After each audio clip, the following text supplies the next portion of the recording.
This is Studio 809. Hi, everyone. Welcome to the Outdoors Hiking Bob podcast. I'm your host, Hiking Bob Falcone. You can find me on my website at hikingbob.com, where you find links to everything you need to know, my social media, my photography website, the other podcasts we've done. You can sign up for my newsletter, and you can also help support this podcast at Patreon, patreon.com/hikingbob. Today, I'm being joined by my podcast co-host, Kevin. Hey, everyone. It's great to be here. It's Kevin Westendorf. And you can find me on my website, which is wildwestendorf.com, and on social media, primarily Facebook and Instagram at Wild Westendorf. Just a real quick thing, too, about the newsletter. Newsletter is a free thing. It's not related to Patreon. So if you want to get the newsletter, just go to my Facebook, my website. There's a thing there about newsletters, and just go over there and click on it and just enter your email address and sign up for it. That's always free. Remember, too, the podcasts are always free. We always want to do that for free. Don't plan on charging for the podcast. But if you are a Patreon subscriber and you help support the podcast, what you do get is an extra private podcast, a video podcast. So you get to see mine and Kevin's mugs. My mug, his handsome young face on there. And every year, too, I always, around Christmas time, I send a special gift out to the Patreon subscribers. So if you want to support the podcast, we would love to have you do that. It helps pay the bills and everything. And that's the deal there. But the newsletter is always free, and it comes out twice a month. And I time it to come out on the same week that the podcast, and also I've timed my columns at the Pikes Peak Bulletin to come out on the same week as the podcast. So those things always come kind of together. And another quick note, we are coming up on 10 years that is of wild this podcast. Can you believe it's been 10 years? 10 years, wow. This is going to be episode number 476. So if we stay with 2 a month as we've been doing, then about a year from now we'll be at a podcast number 500. Wow. That's a lot of stuff. It's a lot of work. Kevin's been here for a lot of it. Just about all of it, really, except for the first few, which I had a whole bunch of guests lined up. And then after that, it was Kevin and me, and the occasional guest pop in and everything. So if you want to hear, Kevin and I have been talking about what we want to do for the 10-year anniversary. And to be honest with you, I have no idea. I don't even know if I want to do anything special. I thought about going through and doing like a retrospective of famous things or things that were said during the podcast, but I would have to go through 475, now 476, although I don't will say anything funny today, but 476 episodes. I don't have the time to do that. And you're listening to the only member of the staff here. Kevin comes in here and obviously is a great guest and helps, with this. But I don't pay Kevin, so I don't ask him to do any other labor here because that's not fair to do that. So it's just me, and I have a lot of other things going on. But if you have an idea for something you'd like to hear us talk about, I think we're going to do a special podcast around basically the first one was August 3rd of 2016. So right around the first of the month is when we're going to be due for the 10-year anniversary. If you have something you want to hear, you have an idea for something you'd like us to do, drop us an email, go to my or your website. Both of our websites, Kevin, have, I think, contact pages on there. Go to my website, hit Contact Bob, and drop me a line and just give me an idea of what you'd like us to hear. But we're kind of like, I don't know, what do we want to talk about? We're going to talk about what we've done for the last 10 years. A lot of stuff we talked about. A lot of the podcast, which goes along with the way a lot of my columns are, what they call evergreen. When we talk about things like safety and preparedness, those things are good forever. A lot of my columns I write specifically for them to be kind of evergreen, which just kind of upset me when the Independent was bought out and they took everything offline, because a lot of those columns were about trails and hiking and places to go. They would still be good. Yeah. Maybe with a little, we always say, make sure you go in, if the article is a little old, make sure you go check their website, make sure things are still, the way they were when I wrote it. But, we want to talk about those things, but, so a lot of that stuff is kind of evergreen. But I guess, if you have something you want to hear, if you have something you want us to talk about as a special thing for the 10th anniversary, let us know. Drop me or Kevin a line, or both of us a line, whatever you want to do. You can DM us on social media. I do check all the DMs and make sure that we touch base with it. But, we thought about having a parade downtown, but if the Pikes Peak or Bus Rodeo could barely afford it, then I'm sure I can't afford it. I could probably do an illegal parade, but then I would need money for bail money. Yeah, true. And if you know what kind of year I've had this year, this is not the year for me to spend any money. It has been a rough and ugly year. So anyway, that's a scoop there, folks. Always glad to hear from you. We do hear from listeners. Sometimes they see us out on the trails and they talk to us, and sometimes we hear, get emails or messages from people, and we're always happy to hear from everybody out there. So let us know if you got any ideas, or I don't know, don't say shut up. We want to hear, like, can you quit it for 10 years? No, we're going to keep going for a little while longer. Oh, yeah. I don't know how much longer, but we're going to keep going for a little bit longer. I think we have a good thing going here. Kevin, there were a couple things we want to talk about. We hinted at some of this stuff last podcast where you were talking about you were going to go up on July 4th. Yep. Up on Pikes Peak. They had an early morning sunrise thing. They're doing one again this coming Saturday. Up on Pikes Peak, where they open up the road really super early. For those of you who get up really super early, I try not to do that anymore unless there's a good reason for it. But you're going to do on July 4th, you're going to go up there with your mom. Yep. And then you were going to go to Elk Park and hike back down Elk Park to Bar Camp, to Bar Trail, down to Manitou Springs, the Bar Trail trailhead. You and I did that some years ago.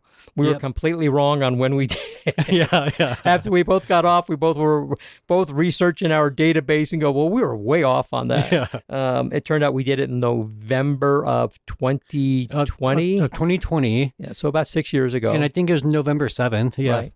Which is kind of, I was trying to figure out why we did it so early, but obviously or so late, but obviously we had a good winter. We weren't trudging through snow or anything. I remember it actually being fairly warm. Yeah. That day, except it was god awful windy. We kind of talked about that, where your hat that I just given you flew off your head, and and good old Nick from Rocky Mountain Ride dived over a guardrail. Yeah. Like speed to go, like, Nick, it's not that big of a deal. But he went and got it for you. And we had a great hike. We talked about how we saved some people's indirectly save a few lives.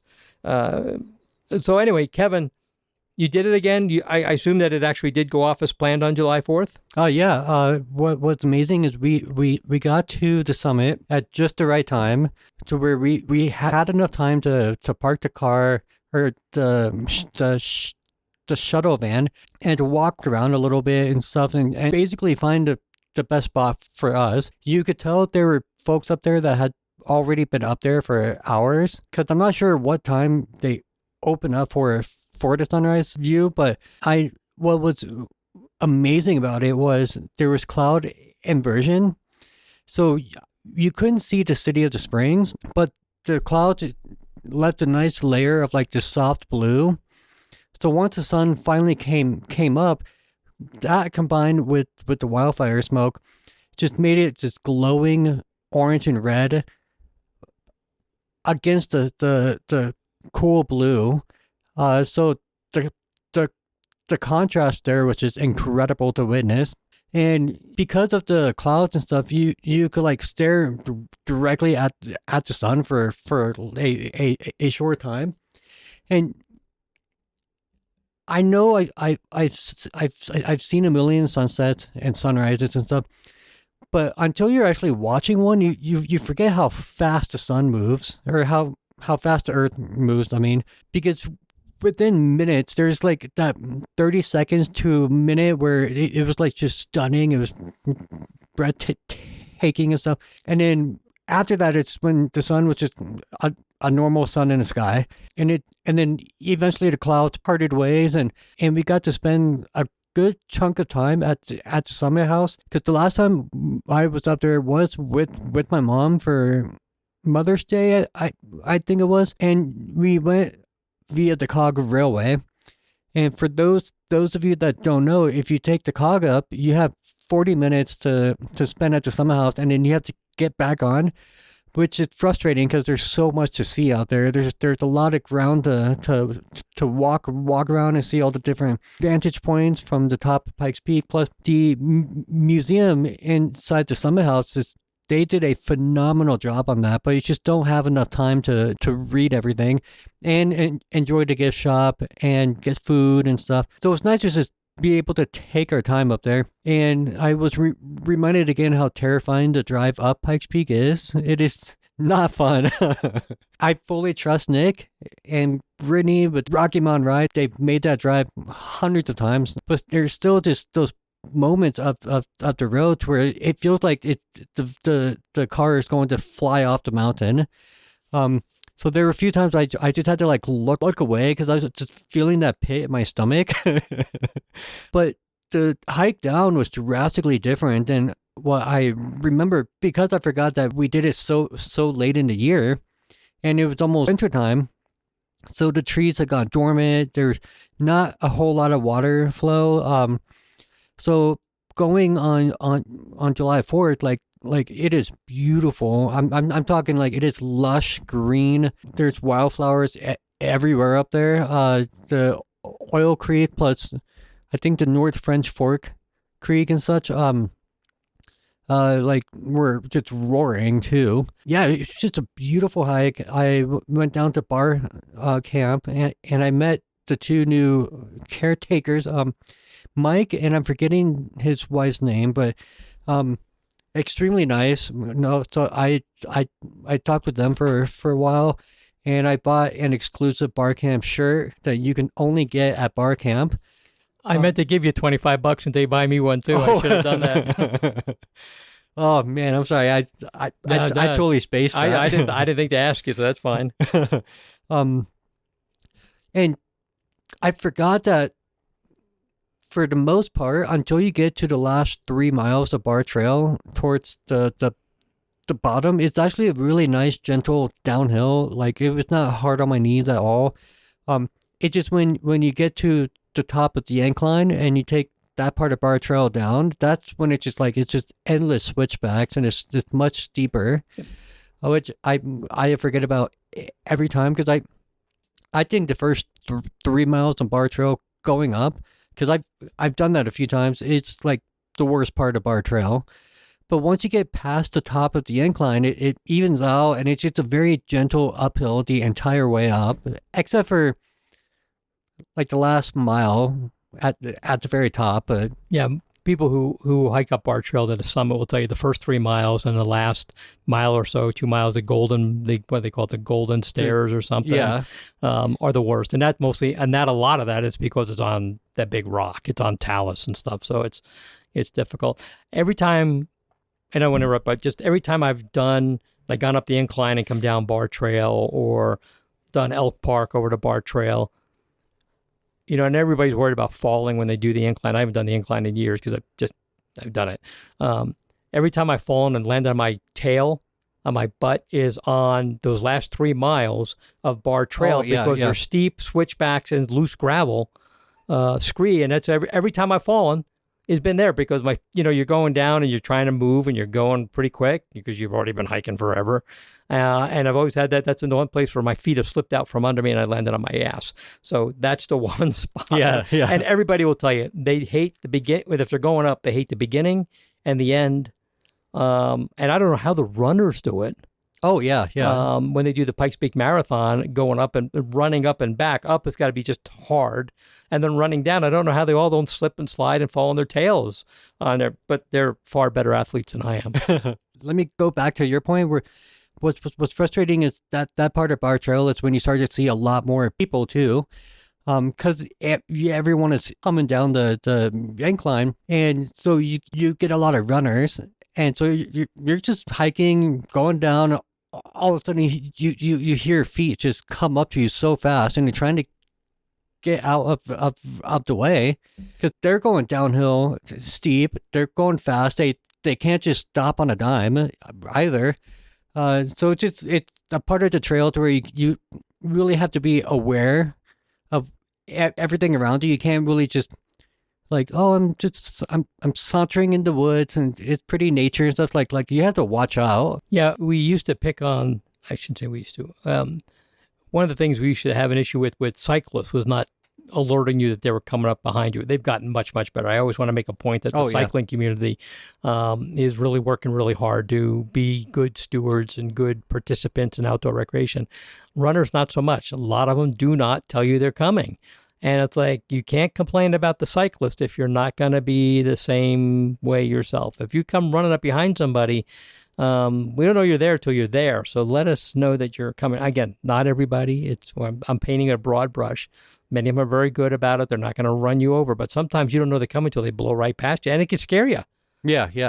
And you don't want to slip because you're trying to jump out of somebody's way or something like that. So if you're out there, and if you're hiking and you come up behind somebody, you want to get past them, just tell them you're there.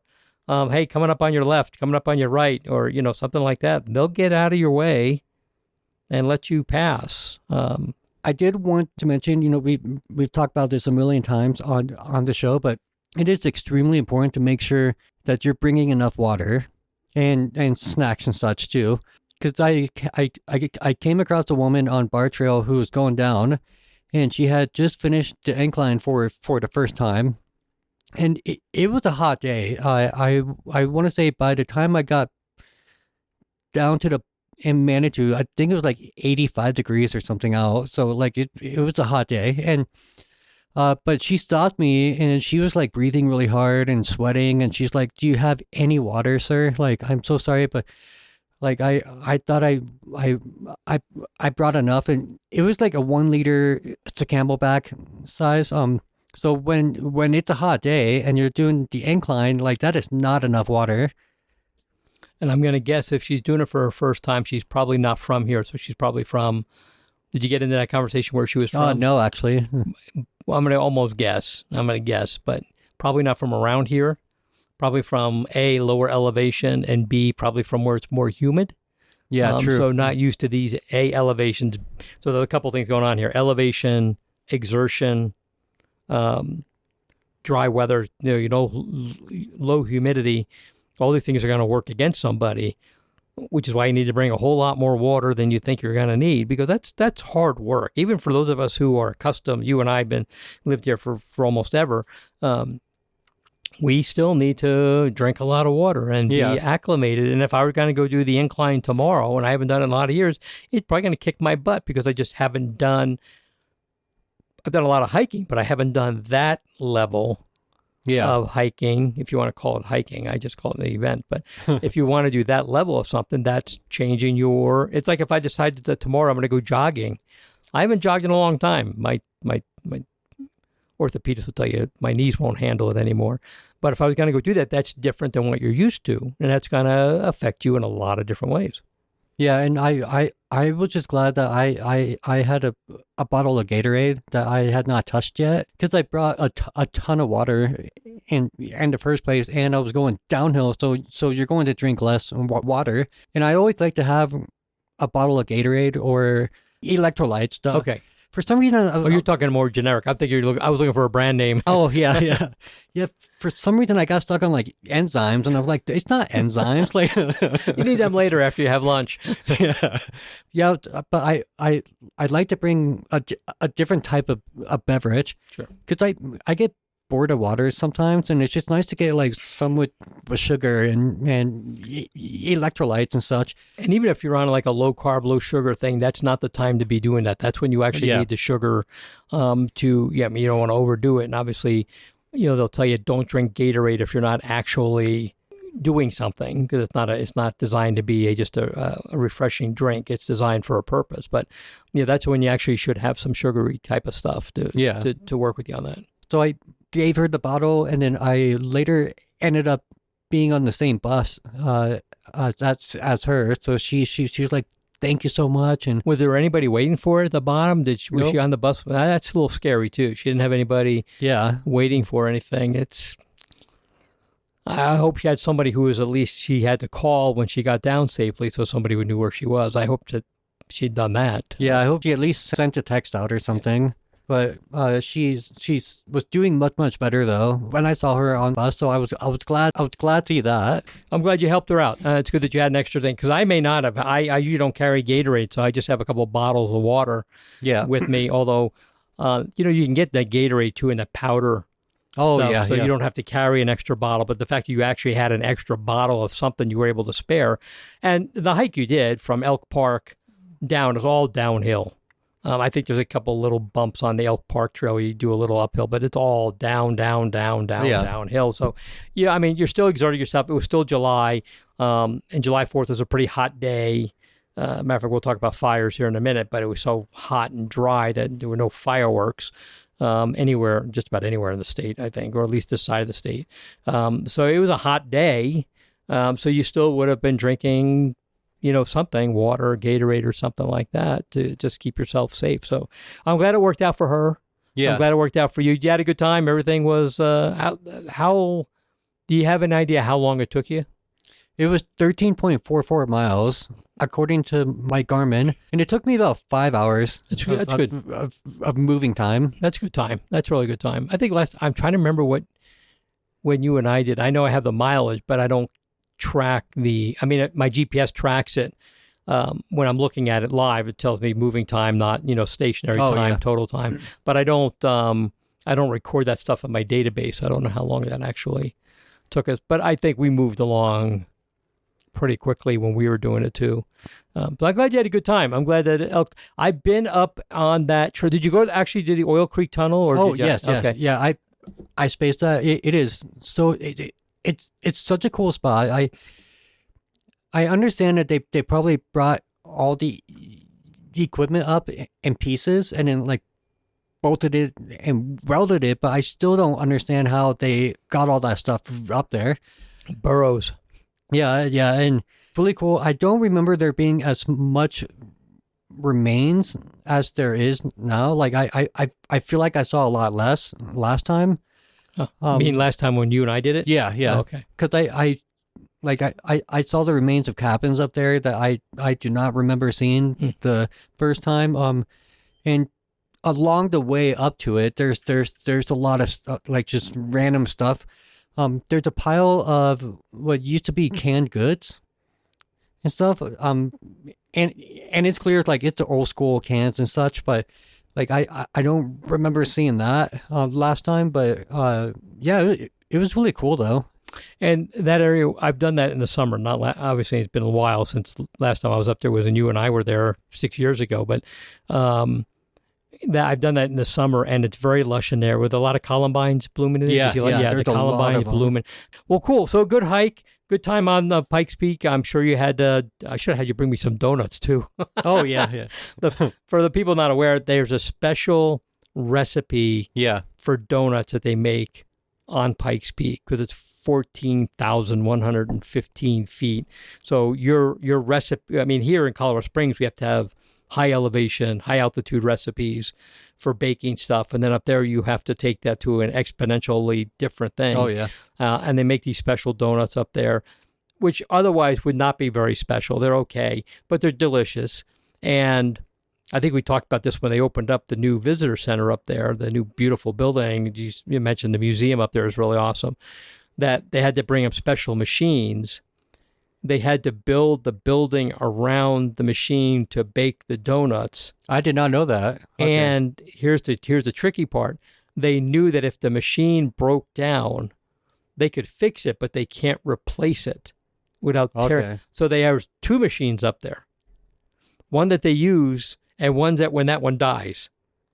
And oh, wow. Because they can't take the machine out of the building. They literally built the building around these donut making machines. So they're huge, probably the size of this room we're sitting in or something. And they're that big. So there's two of them up there. So when one finally bites the dust, they just say, well, we'll just turn on the other one and just go to the other one and use it. So I don't know if they actually use them back and forth or whatever, but that's why there's two of them up there. Okay. Because they cannot take those machines. I mean, I imagine, I'm a firefighter. Give me enough tools, I can tear anything apart and shove it out the building, but you're still not going to get another one in there. Yeah. So they had to build it around there. So it's pretty cool. So a good day. You had nice weather for it. It was a nice day, if I remember correctly. A perfect day. Yeah.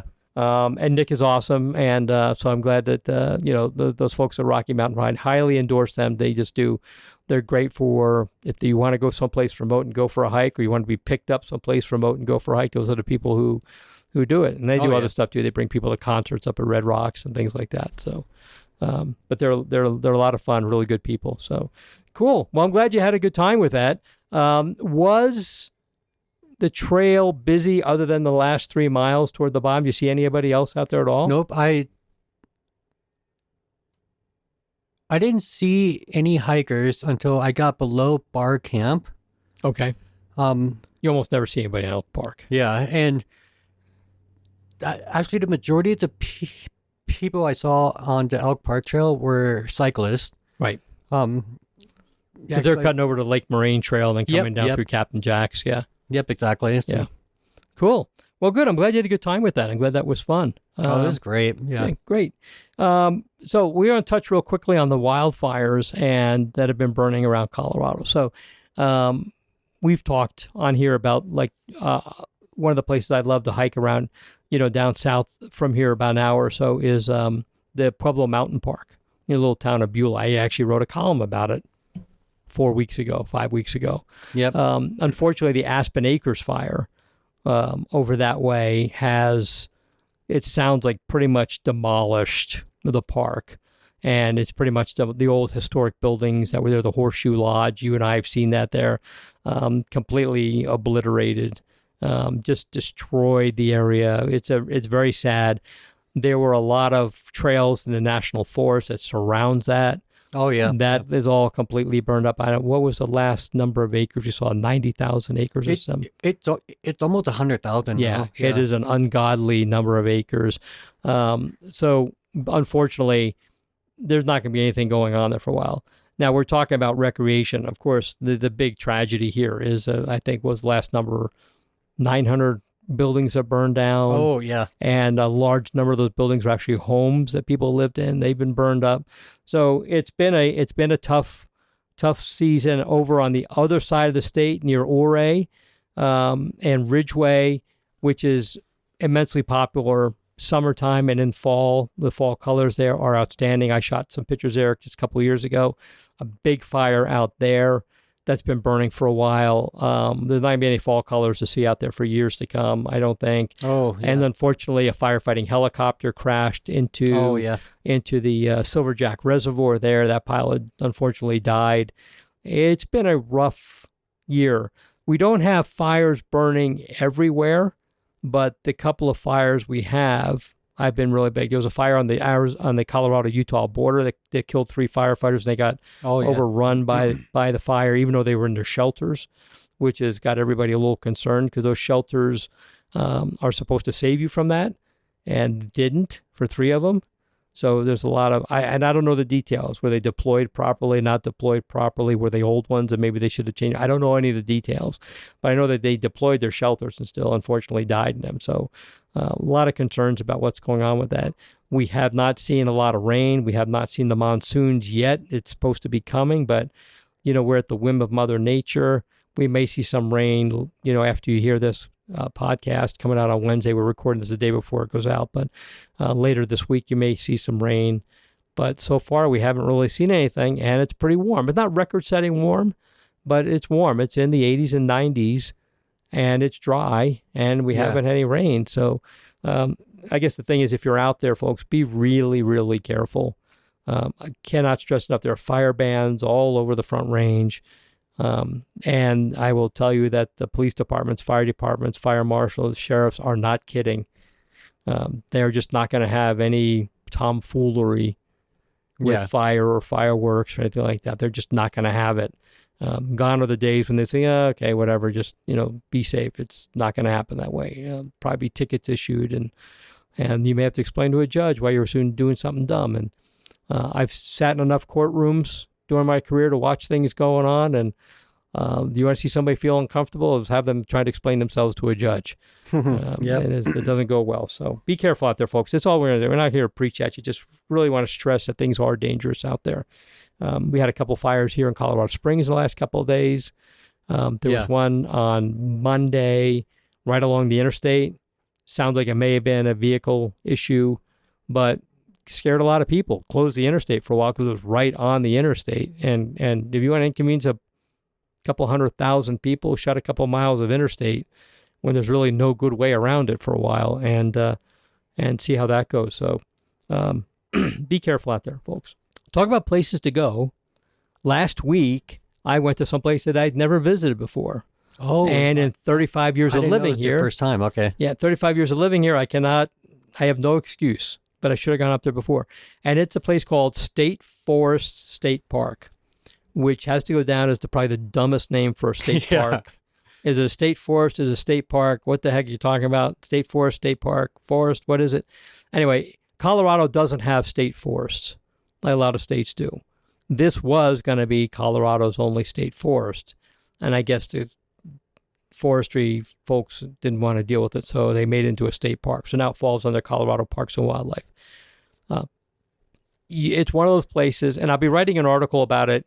I've sent it into the Pikes Peak Bulletin. Should be out maybe by the time you hear this, if not pretty soon, about going up there. You got to want it.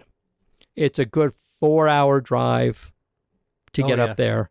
It's about 60 miles west, maybe almost 70 miles west of Fort Collins. The nearest town is the town of Walden, about 20 miles away, and it's a blink if you blink and you'll miss it kind of town.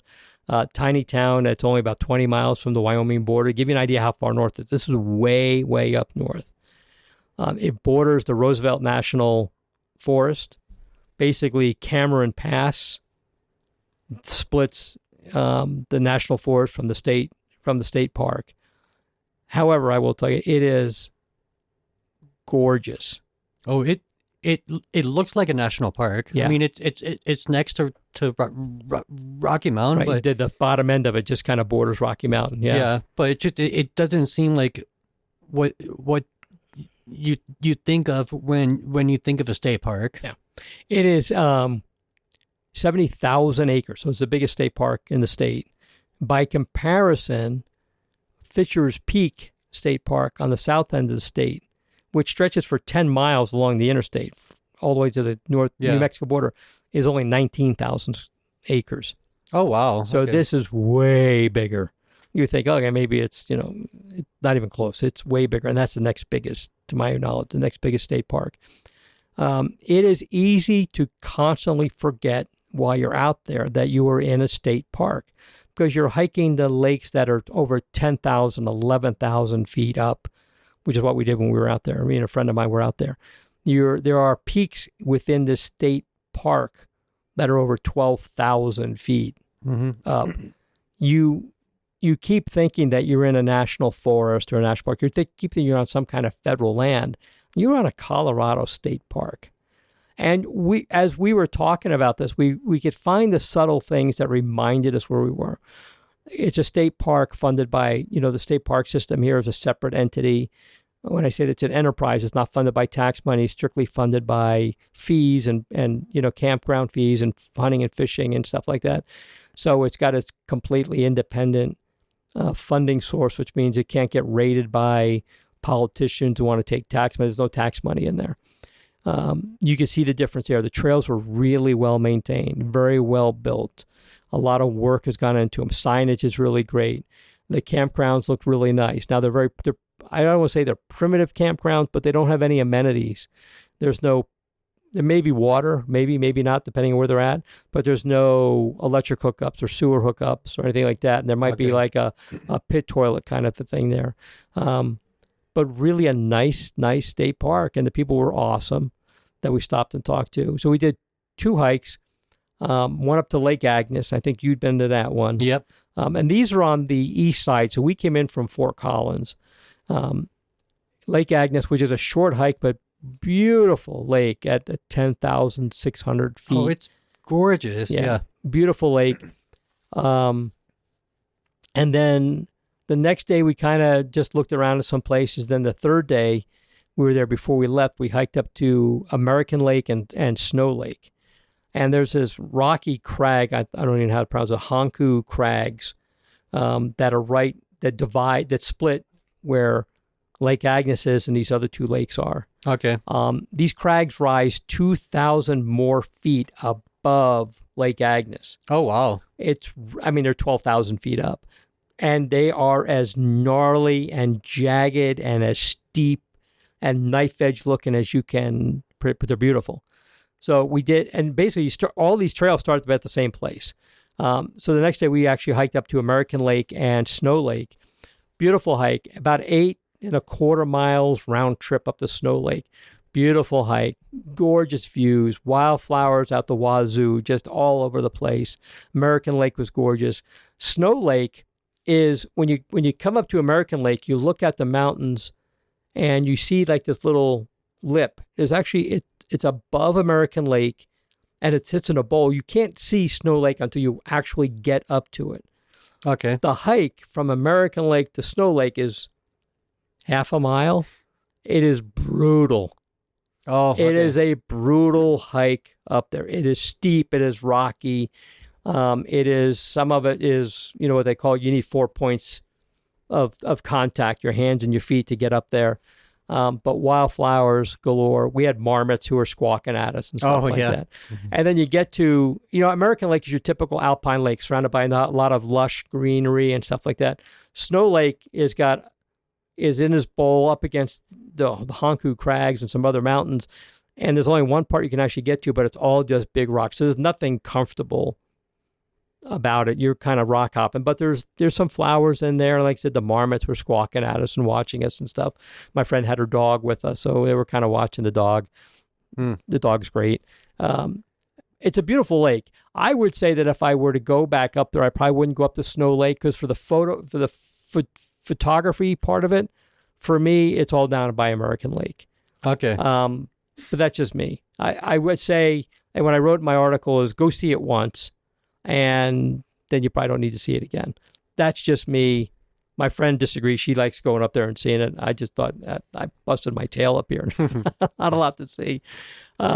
Anyway, so State Forest State Park, like I said, you got to want it. It's not near anything. We found an Airbnb in Walden. Okay. There's a couple little lodges and stuff there. There is no lodge in the state park. There's campsites and yurts. Again, very primitive. They don't have any electricity. You have to bring like a grill if you want to cook, one of the little propane grills to cook on or something like that. There's not a lot. Pretty primitive stuff. And it's a good 20 plus miles to Walden. So it's out there a little ways. You got to plan a lot. We got up really super early on the last day to go hike up to Rainbow, to American and Snow Lakes because we were also leaving that day. So it was an early, I think 5 o'clock in the morning. I don't get up at 5 o'clock in the morning unless something's on fire, but I did for this because it was worth doing. Obviously, it's something to do. But boy, is it a beautiful place. And there's other lakes. There's Kelly Lake. There's Clear Lake. There's Ruby Jewel Lake. We had looked at doing those. Again, we only had a couple of days there. Some of those lakes are long hikes too. There's very few things there that are really close by to anything. Most things, now some of the lakes like Ranger Lakes, and there's a reservoir, they're pretty close to the road. You can drive to them. They're mostly designed as fishing places, not a lot of hiking around those. There are some hiking trails, obviously, that start near a trailhead, but how far back do you want to go? So it's one of those places that there may be a few hikes you can do that are pretty close by. Like Lake Agnes is a mile. Yeah. But I still call it moderately strenuous because there's some elevation gain to get up there and a lot of steps and everything like that. American and Snow is definitely considered to be a strenuous hike. Even though the trail was great, well built, not real steep until you try to scramble up the Snow Lake. But it is just a long hike, and I think we had 2,000 feet of elevation gain in and about the 4 miles one way to get up there. So it's a long hike, a lot of elevation gain, but the trail is beautiful. The wildflowers are gorgeous. This is a good time of the year to go up there. I imagine in the fall with the fall colors, it's probably also drop dead gorgeous. But boy, was it a beautiful, beautiful, beautiful hike. I really enjoyed it. Yeah, I went there last year because I was driving back down from a hike in Wyoming. I saw Lake Agnes on like All Trails or something, and I was like, well, while I'm driving through it, it's not a super long hike, so I'll stop there. And after that is when I was like, oh, I need to come back up here and spend a few days here. But yeah, it's a 4-hour drive, so it's just like, okay, I need to get home and such. But I liked it the town of Walden. I mean, it is like that. If you blink, you'll miss it. Because I stayed at a motel that I booked through Airbnb. So I just parked there and I walked the block over, and then bam, you're downtown. But what I'd like to do next time is to stay in Fort Collins, and spend a few days up there from that town. Yeah, over near Fort Collins, it's Laurie State Park is gorgeous. Horsetooth Reservoir is gorgeous. Yeah. And Highway 14 that comes out of Fort Collins is basically the way you get over. It's the one that goes over Cameron Pass. And the other side note is you are out of cell phone service. Oh, yeah. For 80 miles once you get a little bit out of Fort Collins, almost all the way to Walden before you get cell phone service. There's no communications. Definitely a place where you need to have some kind of signaling device, whether you have a personal locator beacon like I have, or a Garmin InReach or a Spot. You definitely need some, because there is no communications out there. You are you could get a Starlink or something like that. I actually have a Starlink. I forgot to bring it with me in case we needed to put something up to communicate. Oh, yeah. And of course, it was here in the garage at home, which did me a whole lot of good. We didn't need it. Everything was fine. And Lake Agnes has enough people that you could send somebody to go get help. At American and Snow, we started pretty early, and we didn't see many people. When we got there were some people there, mostly people fishing. On the way back, we saw quite a few more people. Anyway, watch for if you get my newsletter, watch for the article where I talk a little bit more about all these things. But all I can say is what a beautiful, beautiful state park. And I don't know why it's taking me so long to get up there. I want to go again, but like I said, and I start off in the article saying you got to want it. Yeah, yeah. Because it takes some effort and planning. This is not a day trip. Most of my the hikes I've been writing about in this series about going out, stretching out, going a little further away have been day hikes. You can drive a day to Staunton State Park. You can drive a day and do the West Spanish Peak. You can drive a day and go here. This is not one of those places. This is not drive a day, do a long hike, and then drive home, unless you're going to be hyped up on all the Red Bull you can possibly find, or Monster, whatever you drink. I would not recommend it. This is one you got to plan. This is going to be a couple of days to do something like this. For sure. We got to Lake Agnes in the afternoon. Again, short hike, came back down, got the Airbnb. The next day we kind of looked at some other places, just kind of exploring. And then we hit, American and Snow on the way out. But again, we got up super early to do this because we knew it was going to be a long hike and a long day. And but what a gorgeous place. I just can't talk about it enough. And there's so much more. Looking at the map and all these trails on the National Forest side, on the National Forest side of Cameron Pass, and more stuff on the state park side. So much more to do to just, when am I going to get up there? I'm going to have to make an effort to get up there and explore some more. So, Kevin, one other thing I want to talk about, you and I have talked a lot about people get too close to wild animals. Oh, yeah, yeah. There's a whole Instagram thing called the Taurons of Yellowstone, which is combining the words tourist and morons. I did not invent the word. I don't own the website. Anyway, there are a lot of examples. You can't go a day without seeing an example of some idiot who gets too close to a bear or a bison or a moose or an elk and ends up badly. Somebody gets hurt at the very least. It doesn't happen often enough. They get arrested or something for harassing wildlife. Anyway, last couple of days, there's been this thing posted from Yellowstone about a guy, poor guy, older than me. So, I mean, obviously then he makes him ancient, who got tossed pretty harshly by a bison in Yellowstone. Now, at first you look at that and go, well, what is this dummy doing? So here's the backstory. There was actually, and if I find the link to this, I'll post it in the show notes. I don't know if I can find it again. It was all photographed by a professional photographer who just happened to be there. He videoed it and photographed it. This poor guy who got hurt, and he got seriously hurt. He ended up breaking the femur in his leg, and that's that big honking bone in your upper leg. Mm-hmm. It is the biggest, heaviest bone in your body. He broke that. The amount of force it takes to break that is significant. The other part of that is, and going back to my EMT training, is your femoral artery which is a big wide artery, runs down that leg. And if you cut that artery, slice it, you can die. You will bleed out. And that happens often with femur fractures. Fortunately, this guy didn't happen. They say he's gonna recover just fine. Anyway, it's easy to say, well, what was this guy doing? What was he there? Not supposed to be there. Well, it turned out that this bison wandered into a campground. These people were not out on some remote trail or stopped on the side of the road to ooh and ah at the bison. They were in a campground. Matter of fact, a lot of this video, you see this bison sitting on the ground, and not too far away from him is a picnic area with the fire burning in the burn pit that people had to leave because this bison wandered in there. And you see cars driving around. Now, this guy was taking pictures. He was there with, I think, with his grandson, but they were not close by. Then something got this bison, and you see this bison rolling around in the dirt. It kind of like what my dog does in the grass, likes to roll around in that. This bison gets up, gets riled up. There are cars driving by. Now, whether the car riled them up or what it was, nobody knows. Obviously, it's a bison. And then it starts going after. It starts charging after this guy who runs around this grove of trees. Bisons move very fast. Oh, yeah. It caught him and flipped him into the air. Again, we talked about that, seriously injuring him. Apparently, he's going to be okay. The point of this is, even when you're doing things right, things can still go wrong. It's nature. Yeah.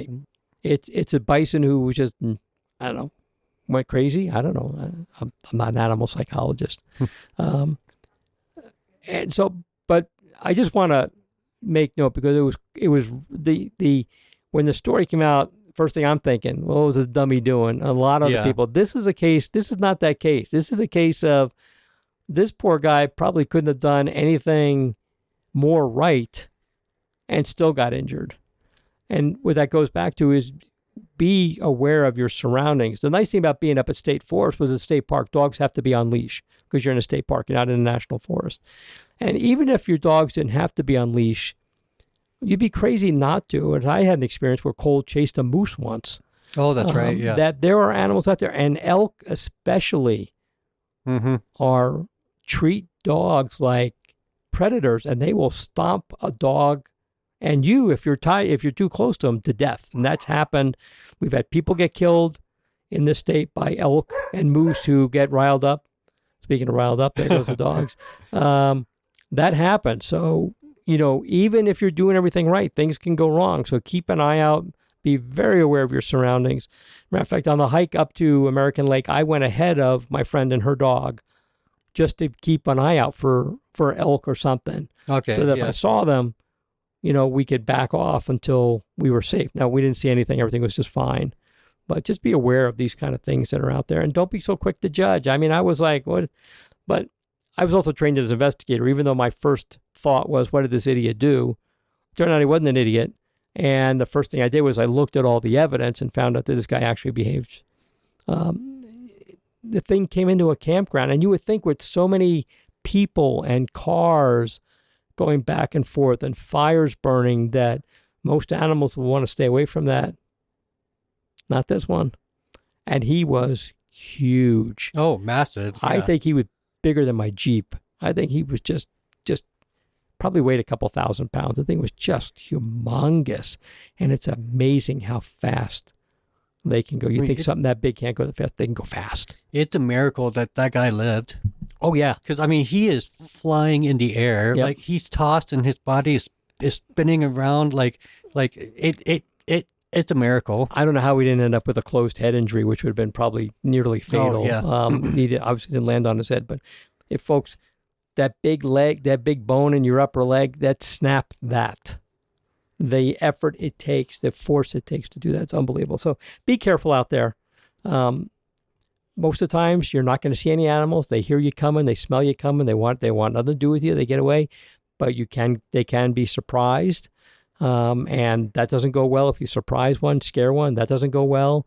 They may be, as we've seen with the very rare mountain lion attack, they could be injured and getting hungry, and they don't think right, and anything can happen out there. So just be careful out there when you're out there. So anyway, I think, Kevin, that's all I had on our little topic list for today. Did you have anything else you wanted to talk about? Wanted to give a quick little shout out to this app Sure. that I didn't find out about until like the past month with the wildfires. But there's an app called Watch Duty. Mm-hmm.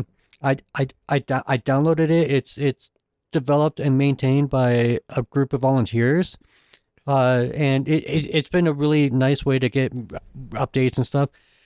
Now, for you, Bob, I'm sure it's not a useful app because you have all these radios here and stuff. But for like a Joe Schmo like me who may not have radios, We're looking at 5 different scanners I have sitting here. yeah. And there was actually another one in here earlier today. Oh, okay. I had 6 of them going at once, but yeah.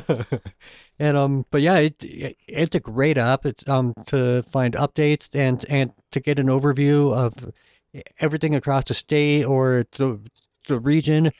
And so if you're not aware of that app and you want updates on whatever fires are around you, it's a great app. So. Actually, I use it because there's a lot of stuff that they get on there that they get from sources that are not on the radio, like the either sheriff or fire or land managers, public information officers and stuff. They're not going to come across on a scanner, and also stuff that just happens outside of the range of my radio. Yeah. So it's a great app. I use it, and a lot of times I'm correlating what I'm hearing, what they're putting out. And I know Watch Duty actually monitored, because some of my scanners are actually out on the internet. They're on a website called Broadcastify. Okay. And some of my 3 of those scanners are actually broadcast out on the internet. I know they're also listening to my scanners to get information. So it's one of those things where you get information from a number of different sources. They do a really good job of doing that. So yeah, Watch Duty, a great app, like you said. I never heard of it until I heard on another podcast they were talking about it after the fires in California last year. Okay. And I'm like, what is this? And I pulled it up and like, this is pretty cool. And it's a well-made app too. Yeah. Like it just looks nice. It works. Like it just works. And it's free. They do have like some subscription type stuff if you want some more information, but even the free one provides a lot of data, and they tend to be pretty accurate. They don't make, I don't know that I can actually point out the one time where they posted something that was inaccurate, other than if it was something they were given from an official source that was inaccurate. But they do a really nice job. So yeah, I completely agree with you. It's a good app to have, especially if there's a fire near. You can download that and not set it to alert you to anything until you could get wind that there's a fire in your area. Then you could turn on alerting and stuff like that. The information they get comes out pretty quickly, and you could start tracking stuff. Now, a lot of it is knowing how to read the information that comes on. Like right near here in Cheyenne Mountain State Park, last week we had a fire, and then there was another fire near there. And of course, I'm getting people like, oh my God, there's a fire in Cheyenne Mountain State Park. Well, let me take a look. And I'm listening to my scanners, listening to the fire crews, and looking at Watch Duty. And my thing back to them was, A, it's well within the park. It's, they're reporting slow movement. It's at 5 acres, and there's a drone overhead, and they can see what's going on. So a lot of times I will say, and I'm, listen to my scanner feed or whoever scanner feed is in your area. There's a lot of them out there. Look at what Watch Duty is telling you and kind of take a look out there. Is the wind really blowing? Is it not really blowing? Kind of put together your big picture thing. Yeah. Now, I know that's kind of easy for me to say. I'm in the business. That's what I did all my life. I trained in how to observe these things. But, take a little bit of time to sit back and look at it. I will also say that Matt Meister and his group over at Peaks to Plains Weather have done really fantastic work when there's been a fire going. And they were really all over the Aspen Acres fire. And they've done some good work. So good local media stuff like that. And not necessarily your local news team, because unless it's like immediately threatening a major metro area, they're not going to devote a lot of time to it. They'll do some stories. But Matt and Mary were devoting hours of just watching those fires and talking about why they were spreading and doing stuff like that. Really great job there. Yep. So.